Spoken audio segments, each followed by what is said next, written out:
நீலக்கடல் அலைகள் நிரம்பத்தாலாட்டும் திருச்செந்தூர் இது திருச்செந்தூர். நீலக்கடல் அலைகள் நிரம்பத்தாலாட்டும் திருச்செந்தூர் இது திருச்செந்தூர். ஆழிப்பேரலை அடங்கி நடந்தது அது எந்தூர் இந்த திருச்செந்தூர். ஆழிப்பேரலை அடங்கி நடந்தது அது எந்தூர் இந்த திருச்செந்தூர்.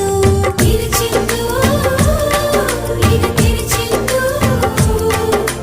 திருச்செந்தூர் இது திருச்செந்தூர். நீலக்கடல் அலைகள் நிரம்பத்தாலாட்டும் திருச்செந்தூர் இது திருச்செந்தூர். நீலக்கடல்